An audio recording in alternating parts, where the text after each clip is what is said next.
Magandang oras mga ka-TH. Meron tayong video dito na nagsasabi kung paano nawawala ang ibang mga gintong deposito ni FM sa Amerika at ang ating Central Bank of the Philippines ay meron din palang nawawalang mga ginto. Well, ito ang video courtesy sa atin ng ating ka-vlogger Kaalam PH. Atin panuurin. Ngayon ay pag-uusapan natin ang mga dahilan kung bakit nga ba nawala ang mga ginto ni Pangulong Ferdinand Marcos sa New York at Bangko Sentral ng Pilipinas. Bakit nga ba nagulat ang US Congress nang tanungin sila ng mga officials ng Federal Reserves at malaman na wala pala silang ginto simula pa 1934, pati na ang mga paraan kung paano nila kinuha ang mga kayamanan ni Pangulong Marcos na nasa New York at saan nga ba gagamitin ng Dilawan Administration ngayon ang mga ginto na nakuha nila sa kayamanan sana ng Pilipinas. Noong 1986, ang unang araw sa pag-upo ni Cory Aquino, naglabas agad siya ng First Executive Order na tatag ang PCGG o Presidential Commission on Good Governance na kumukuha ng yaman ng mga Marcos. Ang mga attorney ng PCGG ay nagbabalik-balik sa Switzerland pero nagsayang lamang sila ng oras dahil wala silang makuha kahit isang sentimo. Ibig sabihin na totoong private wealth ni dating Pangulong Marcos ang inilagay niya sa kanyang mga trust accounts. Sa pangalawang araw ng pag-upo ni Cory, gumawa ulit siya ng executive order na mag-freeze ng lahat ng bank accounts ng mga Marcos. Ito ang dahilan kung bakit nawala ng interest rates ang mga pag-aari ni Pangulong Marcos. Okay, atin balikan ang sinabi ni Kaalam na sa unang araw pa lang ng pag-upo ay executive order na kaagad, di ba, against kay Marcos. Kaya personalan talaga itong pag-upo niya, hindi ito umupo para sa pagsilbi sa ating bayan, kundi umupo si Cory para habulin ng mga ginto ni Marcos.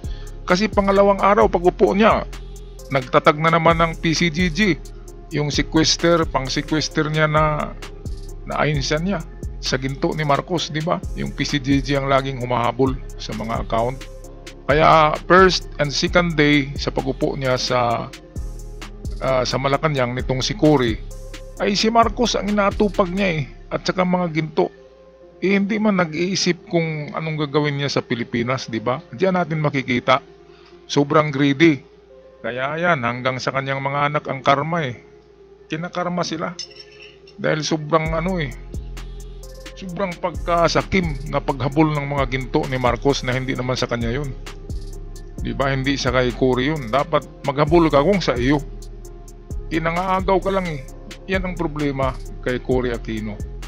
Kaya hindi lang yan, hanggang kay Pinoy Silang dalawa ay may kinalaman sa pagkaubos ng mga ginto natin sa Central Bank, 3,500 metric tons. Sila pala yung nakaubos Kaya isipin, di ba? Ginastos nila Pero merong itong conspiracy theory na itong si Cory Aquino ay pinaupo ng Amerika.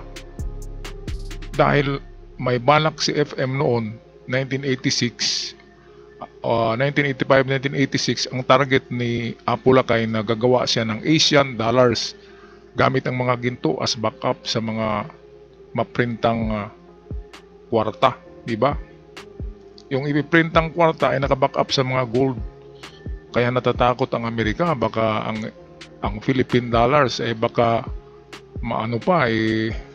baka magapi pa yung US dollars, di ba? Kasi malaki ang backup gold Ang Amerika ilang tonelada lang ang backup gold nila, nasa 8,000 metric tons. Tayo ay 3,500 Kaya kung si Marcos ay gagawa ng Asian dollar na katulad ng sa Hong Kong dollars, di ba? Di ba merong Hong Kong dollars? Ganon din sana ang mangyayari sa atin. Meron tayong Philippine dollars. At ang value ng Philippine dollars ay hamak na malaki kaysa value ng US dollars kasi backup ito ng 3,500 metric tons na nandyan sa BSP. Hindi pa kasama yung ibang ginto na nasa ibang bangko ng iba't ibang bansa.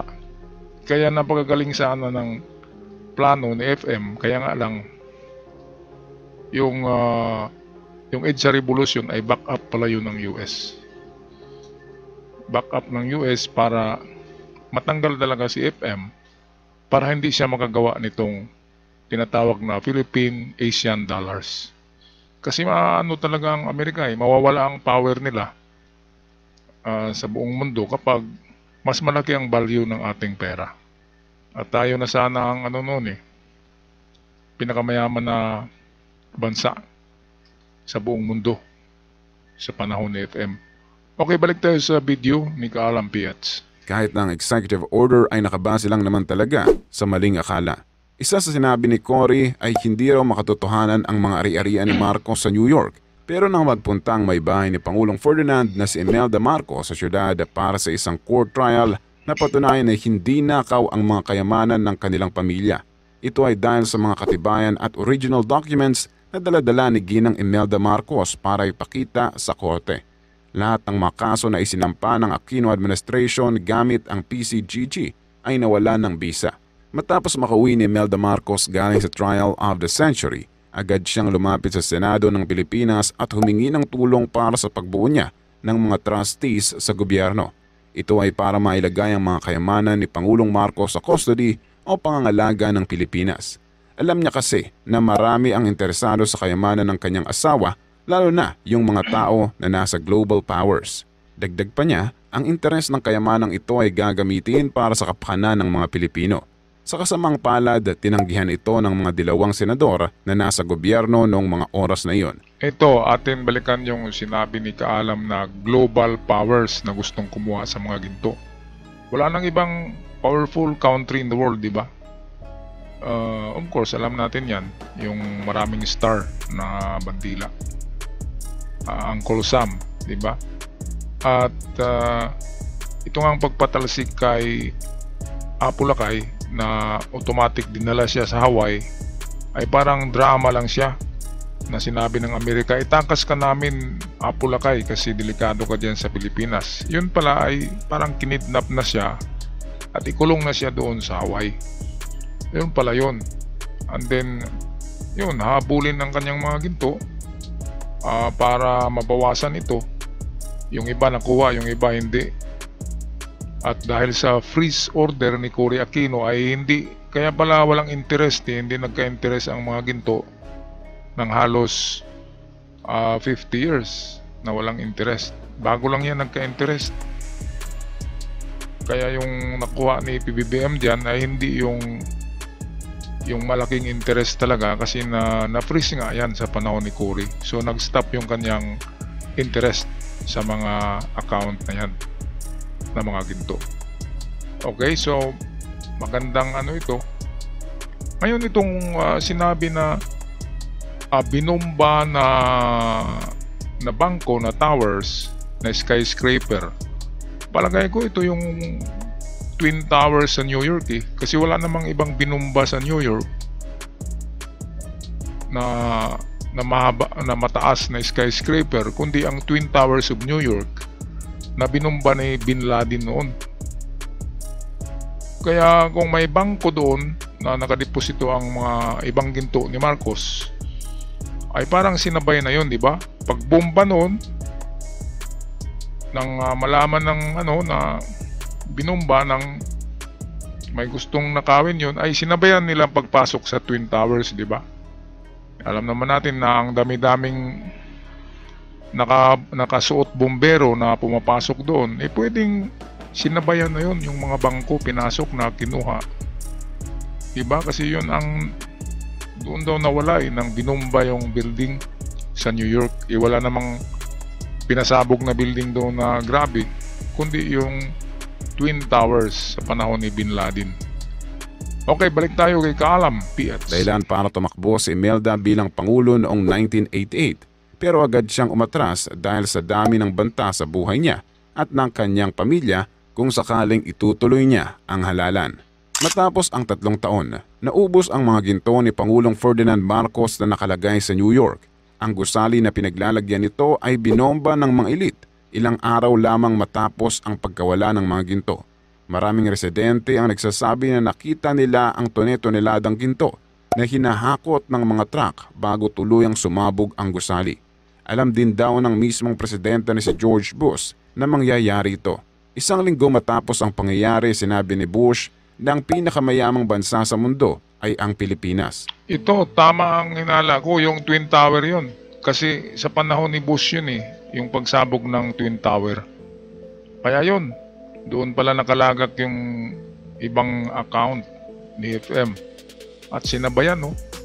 O bago pa yata na tuluyang bumagsak yung gusali, ay nahakot na yung truck na tunituniladang ginto daw nariyan sa New York skyscrapers.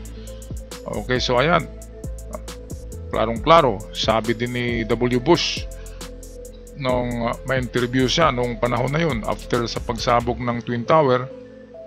Si Bush mismo ang nagsabi na the richest country in the Philippines, that the richest country in the world is no other than the Philippines. Si Bush talaga yan. At alam naman natin yung interview na yun ay pagkatapos sumabog ng ng Twin Tower, yung interview na yun. So wala nang ibang bangko o gusali na sumabog noon kundi itong ang Twin Tower na pinasabog ni Bin Laden. Kaya merong mga pala yan merong kabir up lang na okay, bubumbahin natin yan para makuha yung ginto.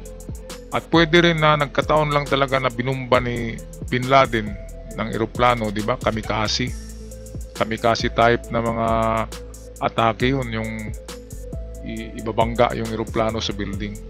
So pwedeng sinabayan kaagad ng ng mga elite na sabi ang pagkuha ng mga gold bars na yun. Kaya nawala siya. Pero anyway, meron pang natitira sa iba't ibang panig ng mundo, sa iba't ibang bangko. Meron pa rin. Kahit China meron sa China Bank, sa China mismo ay merong nakadeposito dyan. Kaya nga si Jinping ay parang magipagbati na kay PBBM Kaya nga lang merong gentleman's agreement sila ni Digong. So sila talaga ni Digong ang brother ni Xi Jinping. At kung mawala na yan si Xi Jinping ay balik na ang ating magandang ugnayan sa China. Kaya pagdasal natin na sana hindi na magising si Xi Jinping sa pagtulog niya. Okay, balik tayo kay Kalam. So bakit nga ba nangyari ang issue na ito? Well, tapos na kasi ang 50 years time deposit ng Pangulong Ferdinand Marcos. Ibig sabihin, ang mga bangko na pinaglagyan ng kayamanan ni Marcos ay kailangan ng magbayad ng interest rates o return on investments. Nagsimula kasi ng taong 1950 ang pagtago niya ng mga ginto na ito. And take note, 1965 naging presidente si Ferdinand Marcos. Ibig sabihin na sa kanya talagang mga ari-arian na ito. Ang matured assets ng Pangulo ay kumita na ng sobrang lalaking interest. Kaya ito siguro ang naging dahilan ng maraming bansa para magkaroon sila ng balak na kunin ang mga ito. Matapos ang insidente, hindi na makita ang mga ginto na nakalaan sana para sa sambayan ng Pilipino. Makikita sa video na ito ang pag-amin ng Federal Reserve ng USA na wala talaga silang pagmamay-ari na ginto simula pa noong 1934 at pawang gold certificates lamang ang hawak nila. Ibig sabihin ang nagpapatakbo ng Federal Reserve ay ang mga account holders, knowing na halos lahat ng commercial banks sa buong mundo ay may account sa Federal Reserve. Okay, so ibig sabihin kung 1950 diniposito ang mga ginto na yon at nagkaroon ng 50 years na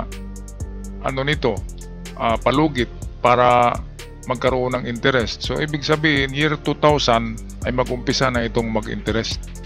Di ba kasi 1950 plus 50 ka taon bago ito mag-umpisang mag-interest. So year 2000 ay nag-umpisa na. Ano na tayo ngayon 2025, di ba? So malaki-laki na rin ang interest. Malaki-laki na rin. Maliban doon sa 1986 na nahinto ang interest niyan dahil na-freeze ni Cory Aquino. Pina-freeze ang lahat ng gold account ni Marcos sa mga bangko. Ito yung sa mga hindi naniniwala nito, isipin nyo lang bakit hinahabol ni Cory. Bakit gumagawa si Cory ng PCGG na ahensya para maghabol dito. Ibig sabihin, totoo ang mga ginto kasi hinahabol ni Cory. At hindi lang yan, talagang nakuha nila yung dalawang account ni FM, ni Cory Aquino doon sa Switzerland. Yung nakapangalan kay Imelda at kay FM, nakuha nila kasi pangalan ng FM tsaka Imelda, kaya nakuha nila. Malaki yun, malaki. At na-scam din yun, na-scam ng gobyernong Cory. Yung ano na yun, bilyon-bilyon na piso yun yung account na yun. Hindi umabot ng trilyon pero bilyones yung dalawang account. Napunta sa mga bulsa ng ni Cory, ng mga opisyalis niya. At sa kanya rin meron. Kaya totoo ang mga ginto kasi bakit inahabol ni Cory Aquino, di ba? Totoo yan. Marami kasi ang hindi naniniwala na meron. So yan ang logic kung bakit gumawa si Cory ng nagtatag siya ng PCGG para habulin ng mga ginto, at bakit babalik-balik sila doon sa Switzerland para i-withdraw yung mga account ni Marcos. Kaya totoo. Okay, tapusin natin ang video. Tapos ang paglimas ng mga ginto ni Pangulong Marcos sa New York, nilimas din ng Administrasyong Aquino ang 3,500 metric tons na ginto ng nasabing dating presidente. Sa katunayan, maraming officials ng Bangko Sentral ng Pilipinas ang nagsampa ng kaso sa dating Pangulo na si Noynoy at 6 pa na taong sangkot din sa kalokohan ni Noynoy. Pinadala kasi nila ang $144 billion worth of gold sa Thailand galing sa BSP. Nangyari ito noong December 2014 na itakas ng mga dilawan ang nasabing ginto sa pamamagitan ng circular order na nagsasabing gagamitin ang mga ito para sa humanitarian projects ng Pilipinas. Marami rin ang nagsasabi na gagamitin lamang itong pondo ng Administrasyong Aquino para sa presidential elections. Ang Director General na si Galma Arcilla na nanguna sa pagsabi na may nangyari talagang pag-transfer ng ginto sa Thailand galing sa Bangko Sentral. Mayroon din daw silang sapat na dokumento na magiging ebidensya para patunayan ito. Inalabas nila na ang mga ebidensya galing sa Director General na si Galma Arcilla ay peke. Pero ayon sa kanila, hindi peke ang mga ito dahil hawak din ito ng mga officials noon ng BSP. Ayan, so totoo yan kasi marami ang nag-ano niyan nung binabalita yan. Marami ang nagsasabi na kahit nga yung pumirma ng pagpalabas dyan nagsasabi na totoong pumirma siya na pinalabas yung mga ginto. Ngayon, yan pala ang rason kung bakit ano na lang ang natira sa ginto ngayon Nasa 250 metric tons na lang ang laman ng ating Bangko Sentral. Hindi na 3,500. Ngayon, ang last report tungkol sa mga ginto na yon na napakarami, 3,000 metric tons, ang huling balita dyan ay kinuha daw ng UN. At bakit kinuha ng UN ang mga ginto? Kasi ang UN ay ang Security Council ng United Nations. At alam ng UN na buong Asia ay may kinalaman ang mga gintong yun sa buong Asia. Kasi nakuha nga yun ng mga Hapon sa pag-conquer nila sa buong South Pacific sa Asian countries. Kaya merong rule ang UN na kunin yon at itago. Ewan natin kung anong nangyari, kung naibalik na ba sa Bangko Sentral. Sa palagay ko hindi. Kasi ipinuslit nga yon. Merong purpose talaga yon na ipuslit.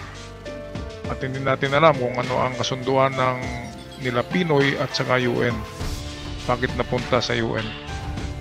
Okay, so atin lang yan spekulasyon pero hindi talaga natin alam kung anong nangyayari sa mga ginto na yun. Pero one thing for sure ay nailabas sa Bangko Sentral ng Pilipinas. Alright, so hanggang dito na lamang ako mga katiyats, mga kababayan. Ako'y magpaalam na. Huwag kalimutan mag-subscribe sa ating channel para palagi kayong updated sa ating mga bagong uploads. Paalam!